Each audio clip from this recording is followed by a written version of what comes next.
ஒரு விஷயம் நான் உங்களுக்கு சொல்றேன் கடைசியா. இந்த வசனம் சத்தியம். இதுக்கு இன்னொரு பேர் இருக்கு சத்தியம். அந்த வார்த்தை உண்மையானது. அவனுடைய வார்த்தை நிஜமானது.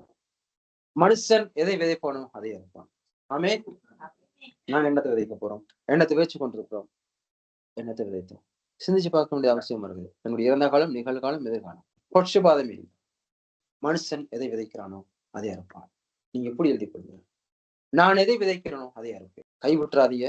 பயங்கரமானது. பயங்கரமான நேரத்துல வரக்குள்ள நேரம் நீ கடவுளை கூப்பிடும். ஆனாலும் நான் விதைத்ததை நான் கட்டாயம் அறுத்தான். தாவீது விதைத்தத குறிச்சு, அந்த பாவத்தை குறிச்சு அவர் மனம் திரும்பி கெஞ்சி ஆண்டுட்ட மன்றாடி ரெட்டு உடுத்தி உபவாசம் இருந்து தரையில முகம் குப்புறம் விழுந்து ஜெபிக்கிறாரு, வேண்டுதல் செய்யறாரு, மனம் திரும்ப கேட்கிறாரு. ஆனா அவரு பாவத்தை விதைத்தாரு தானே, அந்த பாவத்தை விதைத்ததை அறுவடை ஆண்டவர் கொடுத்தார். புள்ள 8 நாள் செத்து போனது. இந்த பிள்ளைக்காக ஜெபிக்கிற சாக கூடாதுங்கிறது விதைத்ததை அறுத்தார். எங்களோட வாழ்க்கையிலும் ஆண்டவர் ஞாயிற்றுக்கிழமை போன மன்னிப்பார் தானே, ஆண்டவர் நல்லவர் தானே, அவர் மன்னிக்கிற தேவன் தானே, 7 தரம் 70 நாள் கேட்ட மன்னிக்கிறார். நான் ஒரு விஷயம் ஞாபகப்படுத்துறேன். விதைத்தை நான் அறுப்போம். மன்னிக்கிற விஷயம் வேற, ஆண்டவர் மன்னிக்கிற தேவன். விதைத்தத அவர் நீதிபதி, நியாயாதிபதி. அதை மறந்துடாதீங்க. ஜட்ஜ், அவர் ஜட்ஜ். அவர் கட்டாயம் அவரோட தீர்ப்பு எங்களுக்கு உண்டு. ஆண்டவர் மன்னிக்கிற தேவன். ஆனா அவர் நீதிபதி.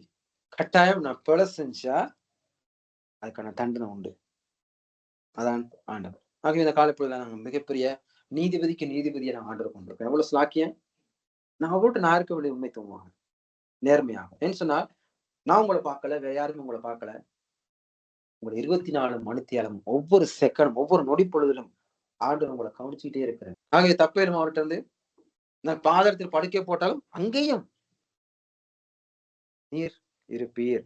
நான் வானத்துக்கு செட்டையில் எடுத்து பறந்து சென்றாலும், நான் பிளைட்ல போனாலும் அங்கேயும் உடைய கரம் என்னை தேற்றும். மீண்ட வயிற்றுக்குள்ள இருந்து ஆண்டவர் யோனாவுடைய ஜெபத்துக்கு பதில் கொடுத்தாரு. அங்கேயும் அவர் இருந்தார். மீன் வயிற்றுக்குள்ள அக்கினி சூழலும் ஆண்டவர் இருந்தாரு. தானியேலுடைய சிங்க கெபிக்குள்ளேயும் ஆண்டவர் இருந்தாரு. அவரை விட்டு நான் எங்கே போவேன்? அவர் 3ஆவது தட்டுல அடியில போயிட்டு படுத்தது யாருக்கும் தெரியாதுதானே. ஆண்டவருக்கு தெரியும் அவர் எங்க படுத்திருக்கிறாங்க. சூறாவளி இருந்தது. எந்த இடத்துல சூறாவளி வந்தது? யோனாவை தூக்கி போட்டாங்க, சூறாவளி அமர்ந்தது. ஆண்டவர் தப்பேனா நம்பி நான் கீழ்ப்படிஞ்சு ஆண்டவருக்கு உத்தம பிள்ளைகளாக நான் நன்மையே விதைப்பேன்.